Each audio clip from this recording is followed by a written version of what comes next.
graça e paz, Deus abençoe a todos. Eu sei que o meu Redentor vive. Eu sei. Ninguém conseguiu tirar de Jó essa certeza. Ninguém conseguiu tirar de Jó essa convicção. Ainda que o próprio Jó não tivesse nos seus argumentos condições de explanar ou de expressar quem seria esse Redentor? Quem seria esse que o livraria? Jó, na sua dor, na sua angústia, na sua aflição, estava procurando algum conforto, alguma razão de esperança, algum motivo para seguir adiante. Quando ele inicia os seus discursos, ele diz abertamente: falarei como um louco. Porque o que ele estava vivendo era isso. Não fazia sentido. Ele nunca tinha visto tal coisa. Ele não estava preparado, por assim dizer. Muito embora eu tenha certeza de que Jó, de alguma maneira, foi avisado. Alguém passou por lá, algum profeta passou um sonho, uma visão. Deus alcançou Jó no intuito de prepará-lo para o que estava prestes a acontecer, muito embora nem sempre o Todo-Poderoso dê detalhes, tá? Isso você pode esquecer, isso não tem. Mas que Deus busca preparar o seu povo para os acontecimentos futuros, isso ele sempre o faz. A própria Bíblia declara que Deus não fará coisa alguma sem antes revelar o seu segredo aos seus servos, os profetas. E eis aqui Jó, vivendo essa calamidade. Em meio à calamidade, ele estava isolado. Isolado dos seus conhecidos, isolado dos seus amigos, isolado dos seus parentes, dos seus irmãos, dos seus tios. Ele estava isolado, ele perdeu todos os filhos, a esposa permaneceu ao lado dele, mas ele adoeceu logo em seguida. E a Bíblia declara que em tudo o que aconteceu com Jó, ele não pecou. Algum conforto, alguma consolação ele teve, porque a Bíblia declara que ao saberem do que havia ocorrido com Jó, os 3 amigos dele e mais um mais jovem, os 4 amigos de Jó, sendo o último ainda jovem, provavelmente ou era filho ou discípulo desse 4º amigo de Jó, que a Bíblia não dá detalhes aqui. Ele era o mais jovem, ele é o que fala por último, pouco antes de Deus se revelar para todos ali, principalmente para Jó, naquele momento, naquela ocasião. Esses homens, quando chegaram, ao verem o nível de destruição, de dor, de sofrimento, eles ficaram uma semana jejuando ali nas cinzas ao lado de Jó. Tá? Amigos sim. Eu tenho na minha mente que a presença desses homens despertou o interesse das pessoas que já estavam especulando sobre o que poderia ter sido a causa dos terríveis acontecimentos que afligiram, que alcançaram a vida de Jó, eliminando, tirando da vida dele os seus bens mais preciosos, principalmente os seus filhos. Eu tenho para mim que as pessoas se achegaram, se reuniram. Esses homens eram sábios, esses homens eram reconhecidos pela sua sabedoria. A sabedoria, ela tem uma certa equivalência em determinados períodos ou momentos à profecia, tá bom? Em alguns momentos, sob certas circunstâncias, ela tem uma equivalência, não no sentido da revelação, mas no sentido da compreensão do agir com vistas ao conhecimento já anteriormente revelado e armazenado, na história da humanidade, na história da fé. Falando aqui, obviamente, sobre Deus, sobre o agir de Deus, sobre a justiça de Deus, sobre as limitações do ser humano, as inquietações que afligem todas as pessoas, toda a humanidade ao longo dos anos. Jó,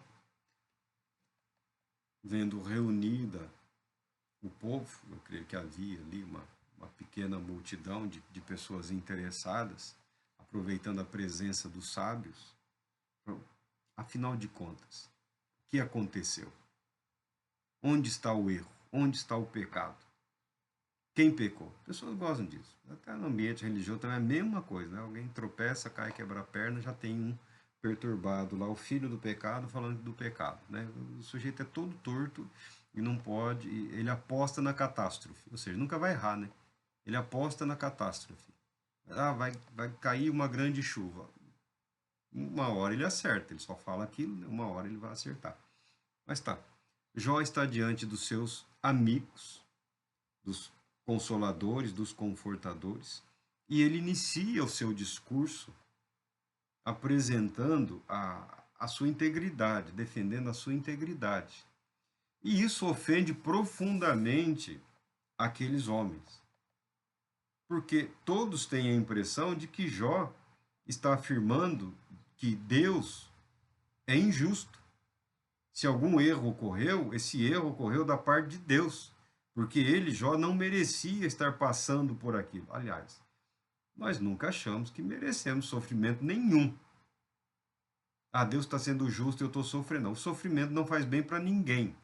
Sofrer não é bom.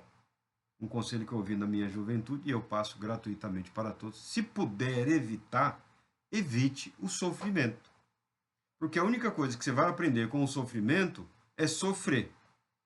O quão a vida humana é frágil, é suscetível à dor, à angústia, à depressão, à aflição e todas essas coisas. Aquele que sofre, ele só aprende a sofrer.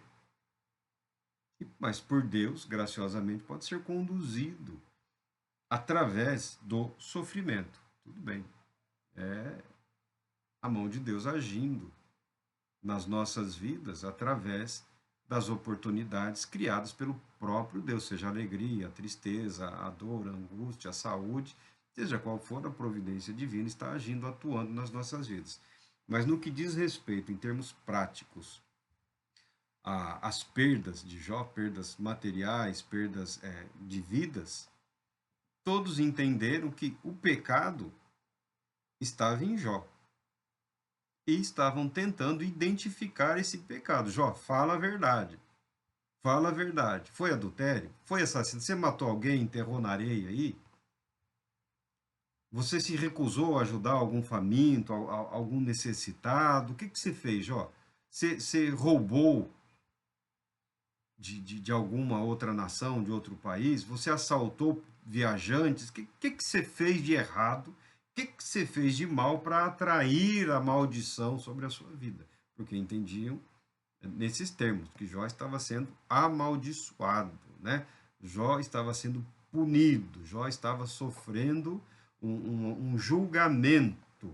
E Jó insiste que o sofrimento dele era além de toda e qualquer medida de razoabilidade em decorrência da vida correta que ele tinha também. Jó também tinha essa ideia de que, na sua retidão, na sua justiça, ele estava isento, não é protegido, ele estaria isento de todo e qualquer mal, de todo e qualquer mal. Algumas pessoas pensam isso. Algumas pessoas têm essa ideia, algumas pessoas são mal preparadas para a vida. São bem adestradas para o momento do culto, lá, para a pregação, para o louvor, para aquele momento ali, aquela hora e meia, aqueles 2, 3 dias, tá? São bem adestradas, mas para a vida, elas ficam completamente confusas quando a realidade não expressa as expectativas criadas. Não, está errado, tem alguma coisa errada. Alguém fez alguma coisa contra mim, alguém está tentando me destruir. Né? Tem uns que vão na ideia de amarração, de obstrução, disso, daqui, não, mas chama-se vida. Vida. É previsível. A previsibilidade da vida é grande. Os imprevistos são previsíveis. Você não sabe quantificar ou especificar, mas eu sei, você sabe, todos nós sabemos que imprevistos não só podem ocorrer, como ocorrem. Tragédias não só podem acontecer, como acontecem, querendo ou não, estando preparados ou não. E estar preparado para a tragédia, isso não faz nenhum sentido. Não se chamaria tragédia, se chamaria o que estava sendo esperado.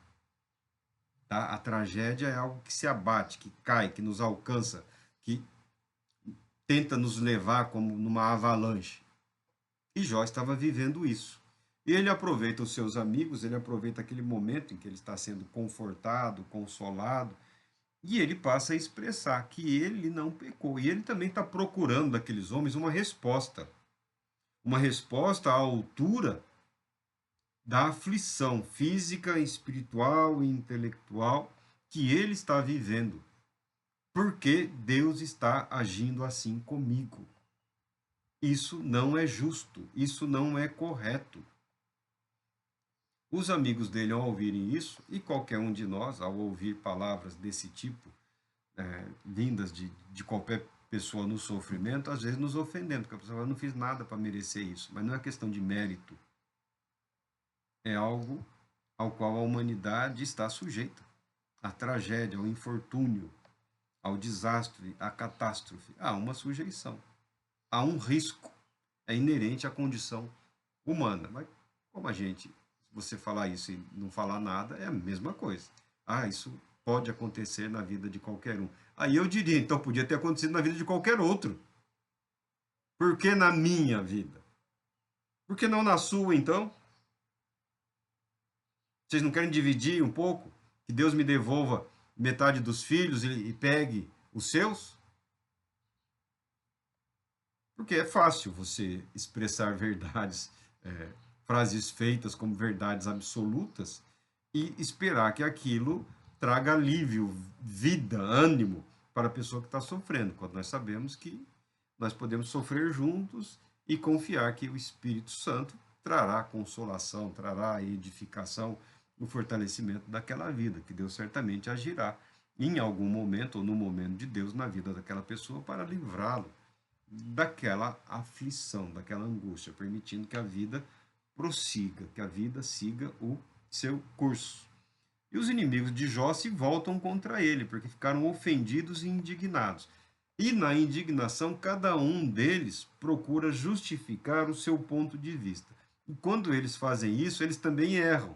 Eles caem no mesmo erro de Jó, agindo e falando como se a soberania de Deus estivesse condicionada à sabedoria e ao conhecimento humano, como se a nossa expressão, como se as nossas palavras, as nossas confissões, as nossas instituições de fé, como as nossas declarações de fé, tivesse uma ligação direta com o Todo-Poderoso Deus e Deus fosse obrigado a corresponder a todas as nossas expectativas, as nossas interpretações, as nossas apresentações, as nossas visões ou revisões no que diz respeito à revelação do Todo-Poderoso Deus. Os amigos de Jó caem na mesma armadilha, na mesma cilada, racionalizar. Buscam racionalizar. O caminho apresentado é o caminho da filosofia, da sabedoria. A humanidade não foi muito além do que os amigos de Jó propõem aqui, tá? As filosofias que estão aí não vão muito mais além, não vão muito mais além. O que já não era suportável, o que já era difícil, se torna agora terrivelmente angustiante. Que Jó ouvia as conversas, os rumores, né? Os olhares de longe, que as pessoas até evitavam passar perto dele, alguém passava, né? Assoviava, ou falava alguma palavra, alguma coisa. Então, pelos olhos da esposa, ele percebia, ele entendia. Agora ele está ouvindo dos seus amigos. E essas palavras estão ampliando, amplificando a intensidade do seu sofrimento, da sua angústia e do seu desespero. Um homem em desespero, aqui esse desespero é superdimensionado. em um momento de terrível aflição e angústia, ele grita. Ele grita. Ele grita. Não só para os seus amigos, mas para todos. Eu creio que uma pequena plateia de homens sábios, inteligentes, homens aflitos, angustiados, pensativos, se tamanha ruína, se tamanha desgraça se abateu sobre Jó, que até pouco entre nós era considerado um justo, e as nossas vidas, e as nossas famílias, e os nossos bens, e o nosso povo, e a nossa esperança, o que será de nós? Alguns estavam pelo espetáculo, porque tem sempre aqueles que gostam de ver o sofrimento alheio, que se divertem, que é uma doença da alma humana, do espírito humano. Então, alguns estavam lá, mas eu creio que estivessem um pouco afastados. Os mais relevantes estavam todos participando dessa mesma angústia, dessa mesma aflição. Nesse momento em que o que é péssimo se torna horrível, o inaceitável se transforma em insuportável, Jó grita e ele diz: por que me perseguis como Deus está procedendo? Vocês estão me atacando da mesma maneira que Deus está me atacando. Veja que Jó, na sua terrível angústia, ele se coloca isolado no universo. E não é a humanidade que está contra ele, é os céus e a terra. É claro que Jó está. Isso aqui é pecado, tá? É terrível pecado. Os céus está contra mim e a humanidade, os meus iguais também. E mais, não vos fartais jamais de consumir a minha carne. Ele está falando da intensidade do sofrimento dele. A quem dera as minhas palavras fossem escritas, e foram. Sim, fossem todas gravadas em um livro histórico. Quisera eu elas fossem talhadas a ferro sobre o chumbo ou gravadas para sempre na rocha. E foram, e estavam sendo. Porque esse era um acontecimento único. Esses homens não foram sozinhos. Esses homens não foram sozinhos. Eles, cada qual foi com uma equipe, com seus auxiliares. Procurar compreender o que aconteceu com Jó é procurar compreender, é tentar analisar a condição da humanidade para com Deus. O que aconteceu com a humanidade. Por que a humanidade sofre dessa maneira? Por que somos suscetíveis à morte, à doença? Por que enfrentamos a perda? Por que enfrentamos a angústia? Por que enfrentamos o sofrimento? Por que enfrentamos a dor? Tá? É um questionamento válido. E agora tem um exemplo vivo de sofrimento, de dor, de perda, de privação e aparentemente até de privação de Deus, de privação de esperança. Jó está nesse desespero, nesse processo de desesperar-se. E ele grita, ele insulta, ele provoca, porque ele disse que o faria e ele o está fazendo, na esperança de que seus amigos servissem como âncoras para ele, né? Servissem como um estabilizador. Tudo que ele suportou de forma silenciosa, reverente, correta, agora ele está extravasando. A alma, não é só o corpo que estava coberto de feridas. A alma de Jó, o espírito de Jó, o coração de Jó estava todo machucado. Jó é uma ferida viva. Jó é dor, angústia e aflição se expressando diante de todos. Contudo, ele fala, isso nunca aconteceu, nunca se viu, nunca se ouviu. Quem dera a minha história ficasse registrada, já que vocês não conseguem compreender, entender ou me explicar, que fique registrado para as gerações futuras.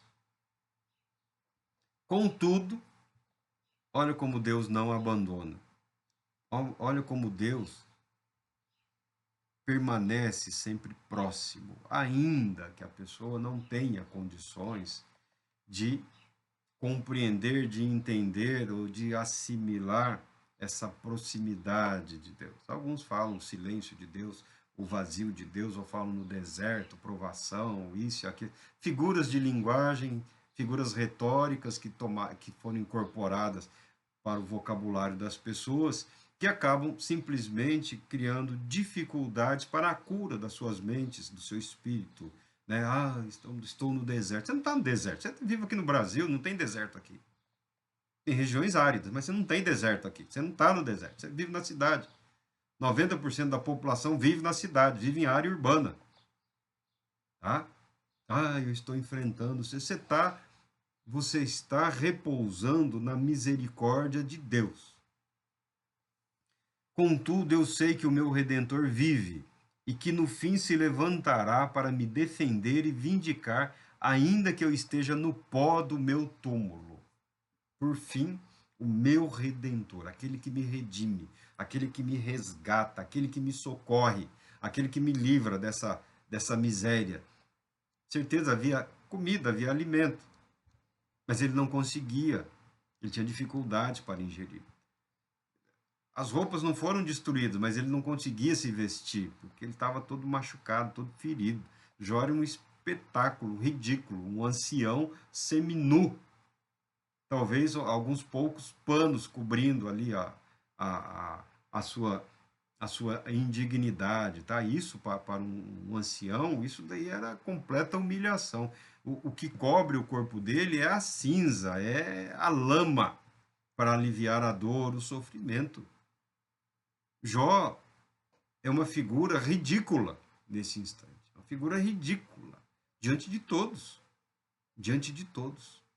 Mas essa declaração aqui é sinal de que Deus em nenhum momento abandonou Jó. Tá? Contudo, eu sei que o meu Redentor vive, que no fim se levantará para me defender e vindicar, ainda que eu esteja no pó do meu túmulo, ainda que eu não veja, eu sei que justiça será feita. E depois que todo o meu corpo estiver consumido pela terra, sem carne, então contemplarei a face de Deus.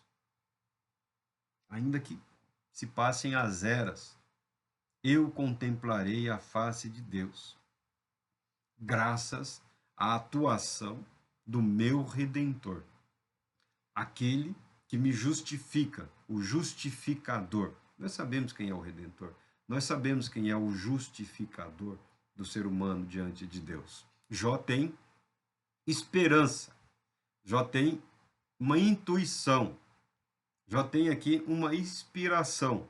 Ele não tem uma compreensão absoluta do que ele está falando. É a dor falando, é a angústia falando, é o desespero falando. Tem que haver, tem que existir. E eu sei que há. E eu sei que ele vive, que ele se manifestará, que ele se revelará sobre a terra. Eu o verei com os meus próprios olhos. Por isso que a Bíblia declara que todo olho o verá. Na sua glória, quando ele retornar, todo olho o verá. Porque até os mortos, como bem falou Jó aqui, ressuscitarão. Os corpos dos mortos ressuscitarão. E, em corpo glorificado, corpo ressurreto, todos nós o veremos como ele é. E nesse momento, todos nós seremos de fato tudo aquilo que podemos ser. Infelizmente, alguns na ressurreição serão tudo o que se propuseram a ser, sem Deus. Sem Deus. Essa é a tristeza da vida eterna. Porque quando você imagina a vida eterna, ainda que nós, mesmo empenhando toda uma vida, o caminho da santidade, da santificação, são passos curtos, como que de bebê, de uma criança. Nós não conseguimos, devido à nossa natureza, devido à presença do pecado, progredir na mesma dinâmica, na mesma extensão que sabemos ser possível.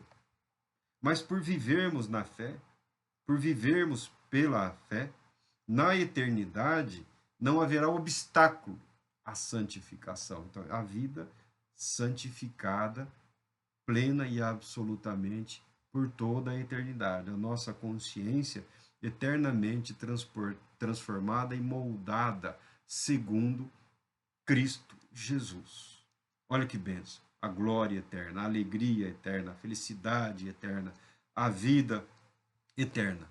Olha que tragédia a vida daquele que renuncia a esse Redentor. A consciência da dor, do pecado, da aflição. Imagina esse Jó ampliado na sua consciência de angústia, de isolamento, de incapacidade de alcançar os céus, de alcançar a Deus por toda a eternidade. Esse sofrimento, quando não alcançado pelo Redentor, cuja dor passa a ser transformada em amor, graça, alegria e vitória sobre o mundo, sobre o pecado e sobre a morte, eternamente viverá esta angústia, essa aflição, essa agonia, esse isolamento, essa privação, a consciência de si sem Deus, sem a graça de Deus, sem a misericórdia, debaixo da condenação, da justiça do Todo-Poderoso Deus, tá? É isso que a eternidade se propõe a realizar nas nossas vidas. Quem vive pela fé, viverá plenamente pela fé. Quem vive em desprezo a essa fé, viverá eternamente ausente dessa graça, privado dessa graça, privado dessa alegria. É essa aflição de Jó, mas que nesse momento ele consegue falar: eu sei que o meu Redentor vive. Ou seja, a esperança Deus nunca tirou de Jó totalmente. Mesmo no desespero, mesmo na angústia, mesmo na aflição, intensificada pelas palavras dos seus amigos, Jó encontrou o favor de Deus. Ele ainda não estava exausto. Ele ainda tinha muita coisa para falar e desabafar. Mas o ponto alto que cria nessa narrativa, nesses discursos aqui muito belamente construídos e apresentados e registrados, é esse. Eu sei que o meu Redentor vive. Jó aponta para além de si mesmo, no tempo, ainda que eu morra, eu sei que com os meus olhos eu verei a Deus, porque aquele que me redime se manifestará sobre a terra. E não foi fácil para a humanidade compreender isso. Muitos permaneceram cegos na aflição e no sofrimento quando se revelou o Redentor de Deus em Israel. Muitos não o quiseram reconhecer. Muitos se recusaram a aceitar. Não, esse não serve. Esse não cabe. Esse para mim não é isso que eu quero. Não é isso que eu quero. Não é esse reino dele. Não, eu quero agora um reino físico, um exército imbatível. Eu quero reinar agora, eu quero poder agora, eu quero a morte dos meus inimigos agora, eu quero para hoje. Ou seja, rebeldes, insolentes, arrogantes, pretensiosos, que não reconhecem a soberania de Deus e não se submetem à revelação do amor gracioso de Deus. Nós sabemos que o nosso Redentor vive, porque ele já se revelou sobre a terra e em breve ele retornará em glória para promover o final cumprimento de tudo aquilo que Deus prometeu. Se o que você tem vivido com Deus é bom, é ótimo, é excelente, alegre-se na revelação de Cristo Jesus, na sua gloriosa vinda, e isso se intensificará por toda a eternidade, ainda que não contemplemos com os nossos olhos nessa vida, ainda que estejamos mortos, seremos ressuscitados e com os nossos olhos nós o veremos. Ainda que a nossa geração não alcance, eu acredito que nós vamos morrer mesmo e ainda vai demorar algum tempinho, tá? Ainda há tempo para arrependimento, ainda há tempo para a restauração, ainda há tempo para a boa confissão da verdade, ainda há tempo para a submissão à palavra de Deus, ainda há tempo para apropriar-se do amor gracioso de Deus em Cristo Jesus. Deus Todo-Poderoso te abençoe, te proteja e te conceda paz, muita paz.